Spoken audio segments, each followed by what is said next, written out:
నమస్తే BDD news కి స్వాగతం. ముందుగా బులెటిన్ లో హెడ్లైన్స్.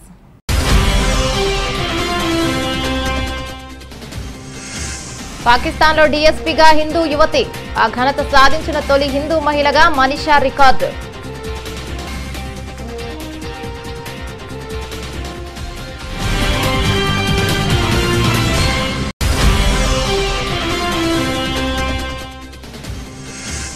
నిరసనకారుల రంగ ప్రవేశంతో దద్దరిల్లిపోయిన ఇరాక్ పార్లమెంటు భవనం. ఇరాన్ వ్యతిరేక నినాదాలతో హోరెత్తించిన నిరసనకారులు.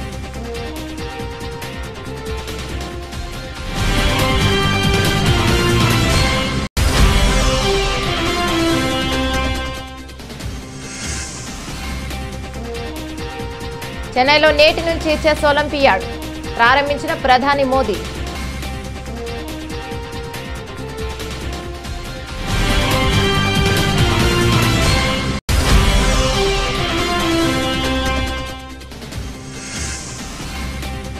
గుజరాత్ లో సైబర్ డైరీ ప్రారంభోత్సవం ప్రారంభించిన ప్రధాని మోదీ.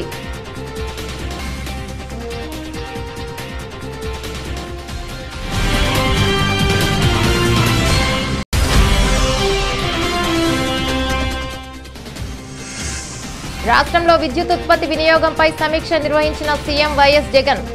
థర్మల్ కేంద్రాల వద్ద సరిపడా బొగ్గు నిల్వలు ఉండేలా చూడాలని అధికారులకు ఆదేశం.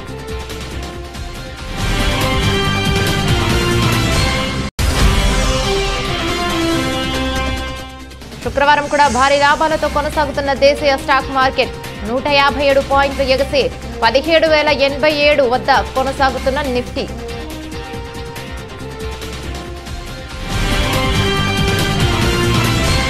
పాకిస్తాన్లో హిందూ మహిళకు అరుదైన గౌరవం లభించింది. సింధు ప్రావిన్స్ లోని జాకోబాబాద్ కు చెందిన మనీషా రుపేటా పోలీస్ విశాఖలో డీఎస్పీగా ఎంపికయ్యారు. ఫలితంగా ఘనత సాధించిన తొలి హిందూ మహిళగా రికార్డులకెక్కారు. 2019లో Manisha Sindh public service commission పరీక్ష రాసి 16వ ర్యాంకును సాధించారు. ఆమె గతంలో మెడిసిన్ కు కూడా ప్రిపేర్ అయినప్పటికీ సాధించలేకపోయారు. ఆమె ముగ్గురు తోబుట్టువులు మెడిసిన్ చదివారు. మనీషా ఎంబీబీఎస్ సాధించకపోవడంతో పోలీసు సర్వీసులో చేరాలని నిర్ణయించుకున్నారు. ఆ తర్వాత ఫిజికల్ థెరపీలో డిగ్రీ చేశారు. డీఎస్పీగా ఎంపికైన మనీషా మాట్లాడుతూ తనకు పోలీసు ఉద్యోగం అంటే ఎంతో ఇష్టమని పేర్కొన్నారు. పోలీసు ఉద్యోగానికి ఎంతగానో కష్టపడాల్సి వచ్చిందన్నారు. తాను డీఎస్పీ కావడంతో తమ కమ్యూనిటీ ప్రజలు సంతోషంగా ఉన్నారన్నారు. మహిళలకు టీచర్, డాక్టర్ ఉద్యోగాలు మంచిదని, పురుషులు ఎక్కువగా ఉండే పోలీస్ శాఖలో మహిళలు ఇమడలేరని చెప్తున్నారని, చిన్నప్పటి నుంచి తాను ఇలాంటి మాటలు వింటున్నానని మనీషా తెలిపారు. ఈ ఆలోచన విధానాన్ని మార్చాలన్నదే తన అభిమతమన్నారు. నిరసనకారుల రంగ ప్రవేశంతో ఇరాక్ పార్లమెంటు భవనం దద్దరిల్లిపోయింది. ఇరాన్ వ్యతిరేక నినాదాలతో హోరెత్తించారు నిరసనకారులు. భవనంలోని ప్రతి గదిలోకి దూసుకెళ్లి ఇరాకీ జెండాలతో రచ్చరచ్చ చేశారు. ఇరాక్ రాజకీయ ఆర్థిక సంక్షోభాలను కారణంగా చూపిస్తూ మాజీ మిలిటెంట్, ప్రస్తుత మత పెద్ద మోక్వాతదా సద్రు మద్దతుదారులు ఈ చేష్టలకు దిగారు. ఇరాక్లో ఎన్నికల ఫలితాలు వెలువడి దాదాపు ఏడాది కావస్తున్న కొత్త ప్రభుత్వం ఇంకా ఏర్పాటు కాలేదు. ఈ క్రమంలో కోఆర్డినేషన్ ఫ్రేమ్ వర్క్ బ్లాక్ తరపున మహమ్మద్ అల్ సుడానీ అధికారికంగా ప్రధాని పదవికి నామినేషన్ వేయడానికి సిద్ధమయ్యాడు. ఈ విషయం తెలుసుకున్న ఇరాకీ మత పెద్ద, ఇరాకీ షితే నిర్వాహకుడు మోక్వాతదా సద్రకు చెందిన మద్దతుదారులు 100 మంది ఒక్కసారిగా పార్లమెంటులోకి దూసుకొచ్చారు. చెన్నైలో ప్రతిష్టాత్మక చెస్ ఒలింపియాడ్ క్రీడలను ప్రధాని నరేంద్ర మోదీ నేడు ప్రారంభించారు. ఈ సందర్భంగా ఆయన మాట్లాడారు. చెస్ కు పుట్టినిల్లుగా చెన్నై వదిలుతోందని కొనియాడారు. చెస్ గ్రాండ్ మాస్టర్లకు తమిళనాడు నిలయంగా ఉందని కితాబునిచ్చారు. చెస్ ఒలింపియాడ్ బృంద స్ఫూర్తిని చాటే గొప్ప క్రీడోత్సవం అని మోదీ అభివర్ణించారు. కాగా ఈ ప్రారంభోత్సవ కార్యక్రమానికి ప్రధాని పంచకట్టులో రావడం విశేషం. భుజంపై కండువాతో తమిళ సంస్కృతి సాంప్రదాయాలను ప్రతిబింబించేందుకు ప్రయత్నించారు. చెస్ ఒలింపియాడ్ ప్రారంభోత్సవానికి కేంద్ర మంత్రి అనురాగ్ ఠాకూర్, తమిళనాడు సీఎం ఎంకే స్టాలిన్ తదితరులు హాజరయ్యారు. ప్రపంచ స్థాయి చదరంగ క్రీడా సరంభం చెస్ ఒలింపియాడ్ కు భారత ఆతిథ్యం ఇవ్వడం ఇదే ప్రథమం. ఉక్రెయిన్ పై దండయాత్రకు దిగిన రష్యాపై చెస్ సంఘ వేటు వేయడంతో టోర్నీకి ఆతిథ్యం ఇచ్చే అవకాశం భారత్ కు దక్కింది. దాదాపు 190 దేశాల క్రీడాకారులు ఈ ఒలింపియాడ్లో పాల్గొంటున్నారు. చెన్నై ఒలింపియాడ్లో ఓపెన్ మహిళల విభాగం పోటీలు ఉంటాయి. ప్రతిష్టాత్మక పోటీలో పాల్గొనే భారత జట్లకు చదరంగ దిగ్గజం విశ్వనాథన్ ఆనంద్ మోంటర్గా వ్యవహరిస్తున్నారు. ఈ కార్యక్రమంలో చెస్ ఒలింపియాడ్ టార్చ్ ను ఆనంద్ ప్రధాని మోదీ, సీఎం స్టాలిన్లకు అందించారు. Friends, the place at which this chess Olympiad is happening is most fitting. There are many temples in Tamil Nadu with a beautiful sculptures that represent different sports. Sports has always been considered divine in our culture. In fact, in Tamil Nadu, you will find the temple of Chaturang Vallabhanathar. This temple at Thirupavur has an interesting story related to chess. Even God played a game of chess with a princess. Naturally, Tamil Nadu has a strong historical connection with chess. This is why it is a chess powerhouse for India. It has produced many of India's chess grandmasters. It is home to the finest minds, vibrant culture, and the oldest language in the world, Tamil. I hope you get the opportunity to discover Chennai, Mahabalipuram, and nearby areas. దేశంలో రైతుల ఆదాయాన్ని పెంచేందుకు తమ ప్రభుత్వం 8 ఏళ్లుగా చేపట్టిన చర్యలు ఇప్పుడు ఫలితాలను ఇస్తున్నాయని ప్రధానమంత్రి నరేంద్ర మోదీ అన్నారు. వ్యవసాయంతో పాటు అనుబంధ రంగాలను ప్రోత్సహించడం ఇందుకు తోడ్పడుతోందని చెప్పారు. గుజరాత్లోని సభ డైరీ ప్రారంభోత్సవం సందర్భంగా జరిగిన కార్యక్రమంలో ప్రధాని మోదీ మాట్లాడారు. రైతుల ఆదాయాన్ని పెంచేందుకు కేంద్ర ప్రభుత్వం నిరంతరం చర్యలను చేపడుతోందని మోదీ అన్నారు. వ్యవసాయంతో పాటు పశువులు, చేపల పెంపకం, తేనె వంటి ఇతర కార్యకలాపాలను ప్రోత్సహిస్తున్నట్లు తెలిపారు. ఫలితంగా రైతుల ఆదాయం మరింతగా పెరిగిందని చెప్పారు. తాము చేపట్టిన చర్యల ఫలితాలు ఇప్పుడు కనబడుతున్నాయన్నారు. ఇథనాల్ కలపడం ద్వారా రైతుల ఆదాయం కూడా పెరిగిందని ప్రధాని మోదీ చెప్పారు. అటు కర్బన ఉద్గారాలు తగ్గించడం, ఇటు దిగుమతులపై ఆధారపడ్డాన్ని పరిమితం చేయడం లక్ష్యంగా పెట్రోల్లో ఇథనాల్ కలిపే ప్రక్రియను చేపట్టామని, దీనిని మరింత పెంచుతామని తెలిపారు. 8 ఏళ్ల కిందట పెట్రోల్లో 40 కోట్ల లీటర్ల ఇథనాల్ కలపగా ఇప్పుడది 400 కోట్ల మేరకు పెరిగిందని వివరించారు. ప్లాస్టిక్ తో ఉన్న హాని కారణంగా దానిపై నిషేధం విధించామని మోదీ పేర్కొన్నారు. किसान की आय बढ़ाने के लिए जो प्रयास बीते 8 वर्षों में केंद्र सरकार ने किए हैं, उसकी वजह से गुजरात समेत देश के अलग अलग हिस्सों में किसानों की आय में बढ़ोतरी देखी जा रही है. किसानों की आय में बागवानी, पशुपालन, मछली पालन, इसकी वजह से भी काफी वृद्धि हुई है. और इसमें भी सबसे बड़ी बात ये निकलकर सामने आ रही है कि जो भूमिहीन किसान है, जो सबसे गरीब होते हैं, उनकी आय में सबसे ज्यादा बढ़ोतरी दर्ज की गई है. इसी तरह बहुत छोटी जमीन वाले किसानों की आय में भी वृद्धि हुई है. यानी फसलों के अलावा आय के वैकल्पिक माध्यमों पर काम करने की रणनीति आज काम आ रही है. खादी और ग्रामोद्योग भी इसका एक उत्तम उदाहरण है. खादी और ग्रामोद्योग का टर्नओवर पहली बार 1 लाख करोड़ रुपए से ऊपर गया है. यही कारण है कि बीते 8 वर्षों में इसी क्षेत्र से 1.5 करोड़ से ज्यादा नए रोजगार गांव में बने. 2014 से पहले के 7-8 सालों की तुलना में बीते 8 सालों में મધુમક્ખીનો ઉછેર, મધનું ઉત્પાદન અને મને તો સાબર ડેરીએ કહ્યું ఆషాఢమాస ఉత్సవంలో చివరి రోజు ఇంద్రకీలాద్రి శ్రీ దుర్గా మల్లేశ్వరి స్వామి వార్ల దేవస్థానం ఈ రోజు ఉదయం 9 జమ్మిదొడ్డి నందలి దేవతా మూర్తుల వద్ద పూజలు నిర్వహించి అనంతరం శ్రీ కనకదుర్గ అమ్మవారికి పవిత్ర సారెను సమర్పించుకున్న శ్రీత ఆలయ కార్యనిర్వహణాధికారి దర్భమల్ల బ్రహ్మరాంబ.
రాష్ట్రంలో బొగ్గు కొరత రాకుండా తగిన ప్రణాళికను రూపొందించాలని థర్మల్ కేంద్రాల వద్ద సరిపడా బొగ్గు నిల్వలు ఉండేలా చూడాలని సీఎం వైఎస్ జగన్ అధికారులను ఆదేశించారు. తాడేపల్లి క్యాంపు కార్యాలయంలో గురువారం ఆయన రాష్ట్రంలో విద్యుత్ ఉత్పత్తి వినియోగంపై సమీక్షను నిర్వహించారు.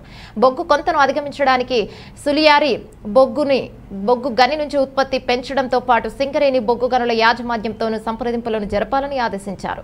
ఇక కృష్ణపట్నం పోర్టు ద్వారా బొగ్గు దిగుమతి చేసుకోవడం వల్ల రవాణా ఖర్చులు కలిసి రావడంతో పాటు ఉత్పత్తి ఖర్చు మిగతా వాటితో పోలిస్తే తగ్గుతోందని అన్నారు. వ్యవసాయ పంపు సెట్లకు మీటర్లు అమర్చడం వల్ల రైతులపై ఒక్క పైసా కూడా భారం పడదని, బిల్లు అంతా ప్రభుత్వమే చెల్లిస్తున్న విషయాన్ని వారికి వివరించాలని సూచించారు. డిసెంబర్లోగా పంపు స్టోరేజ్ ప్రాజెక్టుల టెండర్లు పూర్తి కావాలని స్పష్టం చేశారు. దేశవ్యాప్తంగా విద్యుత్ కొరతున్న రోజుల్లో వినియోగదారులను దృష్టిలో ఉంచుకుని భారీగా విద్యుత్ కొనుగోలు చేశామని ఇంధన శాఖ అధికారులు సీఎంకు తెలిపారు. ఏటా విద్యుత్ డిమాండ్ పెరుగుతున్నా దానికి సరిపడా బొగ్గు సరఫరా కేంద్రం నుంచి ఉండటం లేదని చెప్పారు.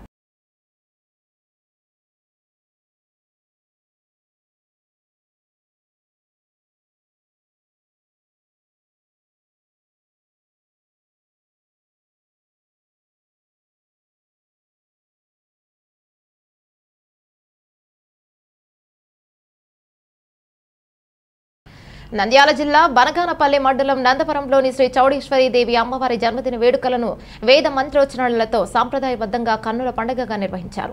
సాక్షాత్తు కాశీ విశాలాక్షి అమ్మవారి ప్రతిరూపంగా నందవరంలోని వెలసిన శ్రీ చౌడేశ్వరీదేవి అమ్మవారు ఆషాఢ మాసం అమావాస్య నాడు కాశీ నుండి తరలివచ్చి నందవరంలో కొలువైన శుభదినాన్ని పురస్కరించుకుని ప్రతి ఏటా సాంప్రదాయబద్ధంగా చౌడేశ్వరి మాత జన్మదిన వేడుకలను నిర్వహించడం జరుగుతోందని శ్రీ చౌడేశ్వరీదేవి అమ్మవారి జన్మదినం సందర్భంగా గర్భాలయంలోని అమ్మవారిని ఆలయ అర్చకులు సర్వాంగ సుందరంగా ప్రత్యేకంగా అలంకరించారు. ఈ సందర్భంగా అమ్మవారికి ప్రాతకాల పూజ, మహా మంగళహారతి, గణపతి పూజ, చండీ హోమం, పంచామృత అభిషేకం, వేద పారాయణం, సహస్రనామ కుంకుమార్చన, అష్టోత్తర నామావళి, దేవి ఖడ్గమాలతో పాటు సహస్ర దీపోత్సవ సేవ, పల్లకీ సేవ వంటి విశేష ప్రత్యేక పూజలను వేద పండితుల మంత్రోచ్చరణలతో మంగళ వాయిద్యాలతో సాంప్రదాయబద్ధంగా నిర్వహించారు.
చక్రవర్తులు, 5 అంటే పంచ పాండవులు, 4 అంటే నరదిక్కులు.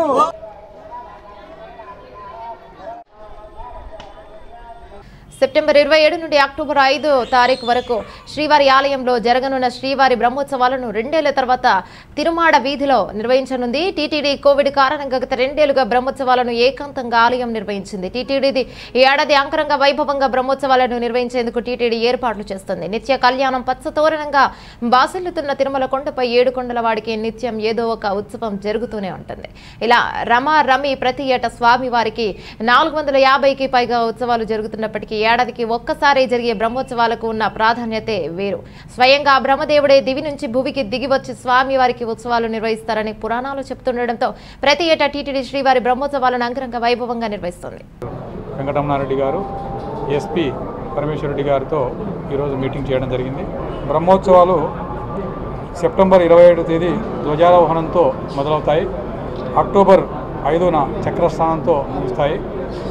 ఆ ధ్వజారోహణ రోజు ముఖ్యమంత్రి వర్యులు గౌరవనీయులు వైఎస్ జగన్మోహన్ రెడ్డి గారు ప్రభుత్వం తరపున స్వామివారికి వస్త్ర సమర్పణ చేస్తారు.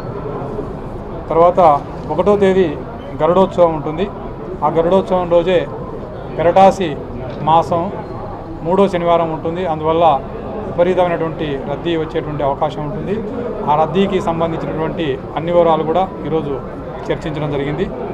తర్వాత ఎక్కువ మంది భక్తుల రద్దీని దృష్టిలో ఉంచుకొని అన్ని రకాల ప్రివిలేజ్డ్ దర్శనాలు అంటే విఐపి బ్రేకు అంటే రెఫరల్స్లో వచ్చేటువంటి విఐపి బ్రేక్ను కానీ తర్వాత ఈ సీనియర్ సిటిజన్స్కు తర్వాత ఫిజికలీ ఛాలెంజ్డ్కి వాళ్ళకి ఏకైతే ప్రత్యేక దర్శనాలు ఇస్తున్నామో అవి కూడా రద్దు చేయడం జరుగుతుంది 9 రోజులు. తర్వాత ఇన్ఫాంట్ తల్లిదండ్రులకు ప్రివిలేజ్ దర్శనం ఉంటుంది, అది కూడా క్యాన్సిల్ చేయడం జరుగుతుంది. కాబట్టి నో ప్రివిలేజ్ దర్శనం, ఏ ప్రివిలేజ్ దర్శనం కూడా ఉండదు. తర్వాత 300 రూపీస్ స్పెషల్ ఎంట్రీ దర్శనం కూడా ఈ 9 రోజులు. గుడివాడలో తన క్యాస్ను నిర్వహించినట్లు ఆధారాలుంటే ఈడీకి చూపించి తనను అరెస్ట్ చేయించాలని మాజీ మంత్రి గుడివాడ ఎమ్మెల్యే కొడాలి నాని టీడీపీ నేతలకు సవాలు చేశారు. వారికి ఏమాత్రం దమ్ము ధైర్యం ఉన్నా పని చేయాలని అన్నారు. పట్టణంలో నిన్న నిర్వహించిన గడప గడపకు మన ప్రభుత్వ కార్యక్రమంలో పాల్గొన్నారు ఆయన. అనంతరం విలేకరులతో మాట్లాడారు. చీకోటి క్యాసినో వ్యవహారాన్ని తనపైన ముఖ్యమంత్రి జగన్ పైన రుద్దేందుకు టీడీపీ నేతలు ప్రయత్నిస్తున్నారని ఆగ్రహాన్ని వ్యక్తం చేశారు. వారికి దమ్ముంటే తనను అరెస్ట్ చేయించాలన్నారు. దేశంలో ఏం జరిగినా చంద్రబాబు భజన బృందం తమకు ముడిపెడుతోందని ఆగ్రహాన్ని వ్యక్తం చేశారు. కాగా విదేశాల్లో క్యాసినో వ్యవహారం బయటపడిన నేపథ్యంలో దీనికి సూత్రధారిగా భావిస్తున్న చీకోటి ప్రవీణ్ మాధవరెడ్డి ఇల్లు కార్యాలయాలపై ఈడీ అధికారులు దాడి చేసే సోదాలు నిర్వహించారు. పెద్దలు జూదం ఆడేందుకు విదేశీ పర్యటనకు ఏర్పాటు చేయడమే కాకుండా హవాలా మనీ లాండరింగ్ కు పాల్పడ్డారన్న ఆరోపణలపై విచారణకు హాజరు కావాలంటూ ఈడీ వారికి నోటీసులను అందించింది. ఈ రాష్ట్రంలో ఈ దేశంలో ఏమి జరిగినా కూడా అది జగన్మోహన్ రెడ్డి గారికి మాకు ముడిపెట్టి మీడియా ముందుకు వచ్చి పిచ్చ కుక్కల్లాగా మొరికి ఇంటికెళ్ళి పడుకోవటం అలవాటైంది. ఈరోజు చికోటి క్యాసినో వ్యవహారాల్లో ఈడీ దాడి చేసింది. దానికి జగన్మోహన్ రెడ్డి గారికి సంబంధం ఉంది, గుడివాడలో నాకు సంబంధం ఉంది. ఈడీ ఎంక్వైరీ జరుగుతుంది కాబట్టి ఇదేదో రాష్ట్ర ప్రతిష్ట దెబ్బతిందని చెప్పి ఈ తీసేసినటువంటి తహసీల్దారు పనికిరానటువంటి చవట దద్దమ్మ చంద్రబాబు నాయుడు అతని భజన బృందం మీడియా దగ్గర పిచ్చి కుక్కలాగా మొరుగుతున్నాయి. నేను ఒకటే దమ్ముంటే రామోజీరావు కావచ్చు, ఈనాడు ఏబిఎన్ రాధాకృష్ణ కావచ్చు, లేకపోతే టీవీ5 బిఆర్ నాయుడు కావచ్చు, లేకపోతే ఈ చంద్రబాబు నాయుడుకి కావచ్చు, ఈ నలుగురు 420లో ఎవరికైనా కావచ్చు. గంటలు గుడివాడలో క్యాసినో జరిగింది, వేల కోట్ల రూపాయల టర్నోవర్ జరిగింది, బొచ్చు జరిగింది, భోషణం జరిగింది అని చెప్పి 10 రోజులు ఒక్కొక్కటి టీవీల్లో నా బొమ్మ, జగన్మోహన్ రెడ్డి గారి బొమ్మ, క్యాసినో అని చెప్పి రాష్ట్రంలో అర్హులైన కళాకారులకు గుర్తింపు కార్డులు జారీ చేయడంతో పాటు తెలుగు కళారూపాలను పరిరక్షించుకుంటున్నట్లు పర్యాటక సాంస్కృతిక యువజన శాఖ మంత్రి ఆర్కే రోజా తెలిపారు. సచివాలయంలో గురువారం సాంస్కృతిక శాఖపై ఆమె సమీక్ష నిర్వహించారు. ఈ సందర్భంగా మంత్రి మాట్లాడారు. జిల్లా రాష్ట్ర స్థాయిలో సాంస్కృతిక పోటీలను అధికారికంగా నిర్వహించి విజేతలకు సీఎం వైఎస్ జగన్ సమక్షంలో అవార్డులు ప్రదానం చేస్తామన్నారు. రాష్ట్రంలో తెలుగు కళాకారులను ప్రోత్సహించేందుకు ప్రభుత్వం ప్రత్యేక కార్యాచరణ రూపొందించిందన్నారు. పల్లెల్లోని కళాకారులను గుర్తించేందుకు గ్రామ వార్డు సచివాలయాల సేవలను వినియోగించుకోవాలి తీసుకోవాలని అధికారులకు సూచించారు. జిల్లాల వారీగా కళారూపాల జాబితాను సిద్ధం చేయాలని, ఆడిటోరియాలను గుర్తించి కళారూపాల ఛాయాచిత్రాలను ఏర్పాటు చేయాలని ఆదేశించారు. సమీక్షలో ప్రభుత్వ ప్రత్యేక కార్యదర్శి రజత్ భాగవ, సాంస్కృతిక అకాడమీల చైర్పర్సన్, సాంస్కృతిక శాఖ సీఈఓ మల్లికార్జున తదితరులు పాల్గొన్నారు.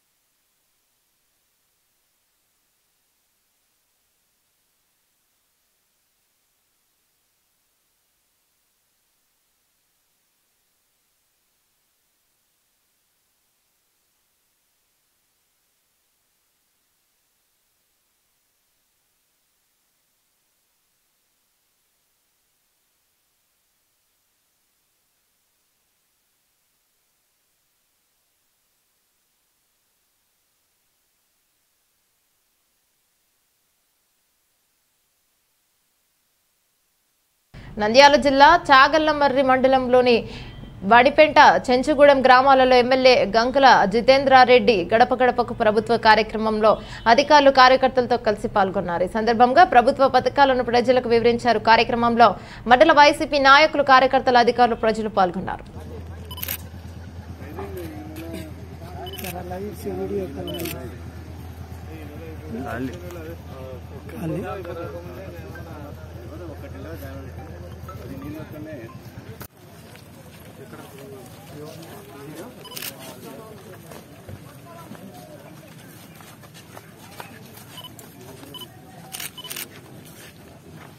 ఇంటి స్థలం ఒకటేనమ్మా వచ్చిందా?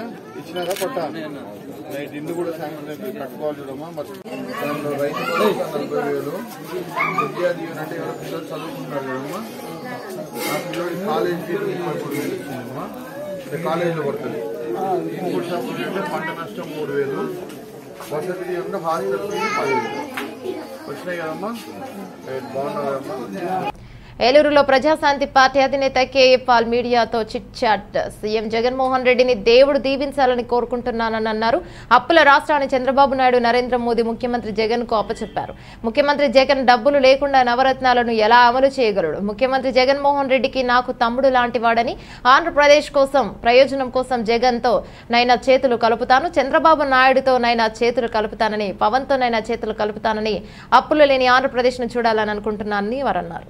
ఎన్ని పార్టీలు మారినా తమ్ముడిని అందరూ మోసం చేశారు తప్ప బీజేపీ ఆయన్నే అధికారంలో సీఎం చేస్తుంది. అసలు బీజేపీ పార్టీయే లేదు మన ఆంధ్ర రాష్ట్రంలో. మొన్నసారి 1% కూడా ఓటు రాలేదు. తెలంగాణలో 5% లేదు. బీజేపీ ఆయన్ని సీఎం చేయడం ఏంటి? ఇప్పుడు మనకు చూడండి, మీరు గ్రామాలు తిరగండి. ఇప్పుడు నేను తిరుగుతున్నా, 100కి 60%, 70% మన ఓటు. ఎందుకు? ఎస్సీ, ఎస్టీ, బీసీ, కాపు, మహిళ. ఇప్పుడు నేనైతే బీసీ, కాపు లేదా మహిళ, దళితుని నేను ముఖ్యమంత్రి చేస్తా. దేవుడు దీవునుంటే 42 సీట్లు 40 గెలిచినా 30 గెలిచినా ఎంపీ సీట్లు నేను ప్రధానమంత్రి అవుతా. అప్పుడు దేశం అప్పుల నుంచి తీర్చి అభివృద్ధి చేస్తా. మరి తమ్ముడు ముఖ్యమంత్రి అవుతారు కదా, మళ్ళీ ముఖ్యమంత్రి అవుతానంటున్నాడు.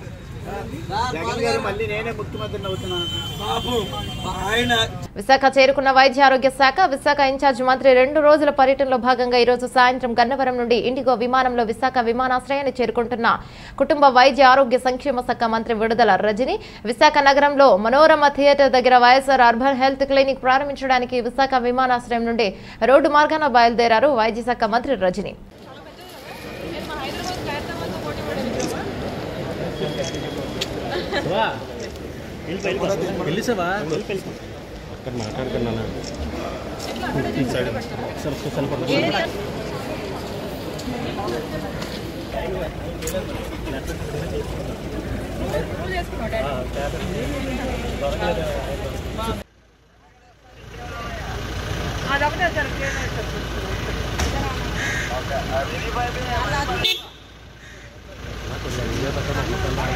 వైరల్ అయిపోతుంది న్యూస్ టెలికాస్ట్ అవ్వకుండా మామూలు నా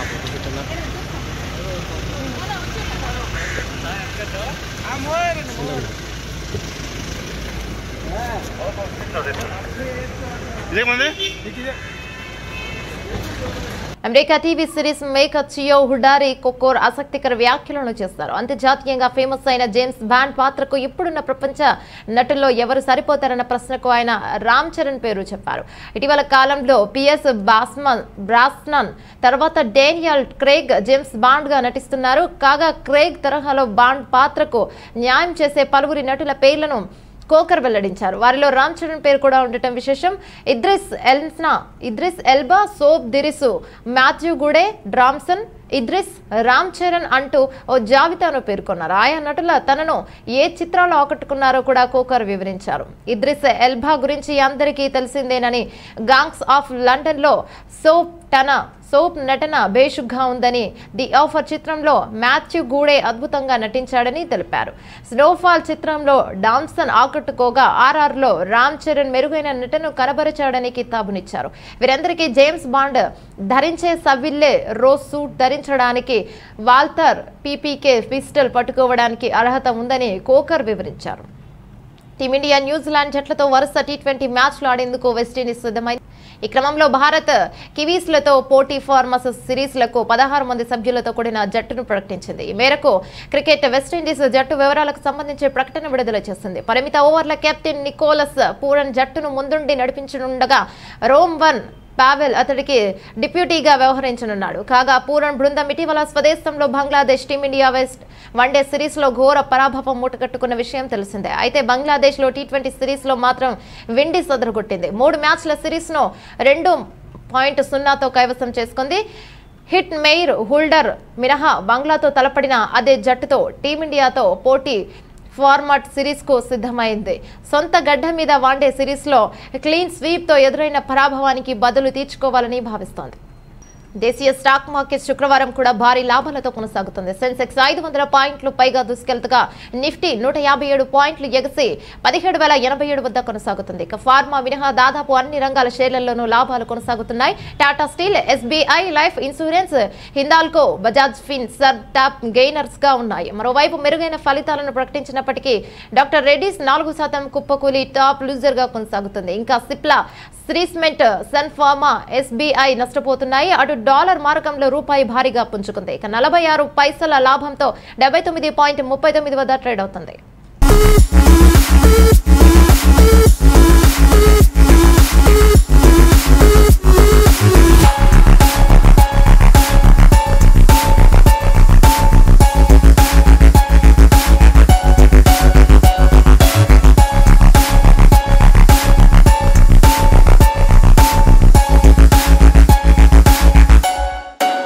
బులెటిన్ ముగించే ముందు హెడ్లైన్స్ మరోసారి.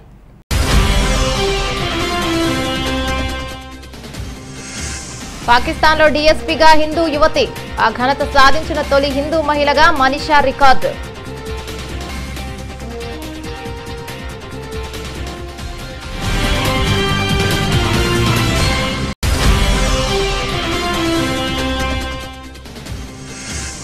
నిరసనకారుల రంగ ప్రవేశంతో దద్దరిల్లిపోయిన ఇరాక్ పార్లమెంటు భవనం, ఇరాన్ వ్యతిరేక నినాదాలతో హోరెత్తించిన నిరసనకారులు.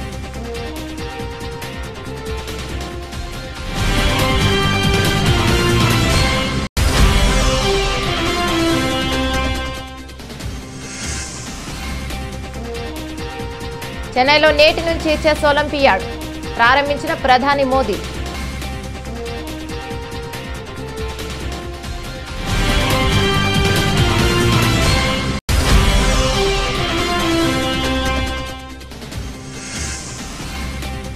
గుజరాత్ లో సైబర్ డైరీ ప్రారంభోత్సవం ప్రారంభించిన ప్రధాని మోదీ.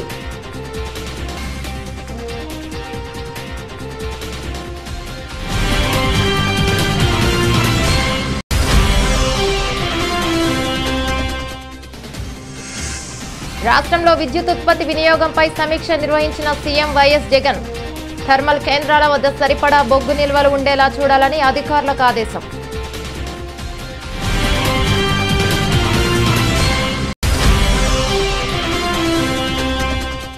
శుక్రవారం కూడా భారీ లాభాలతో కొనసాగుతున్న దేశీయ స్టాక్ మార్కెట్ 157 పాయింట్లు ఎగసి 17,087 వద్ద కొనసాగుతున్న నిఫ్టీ.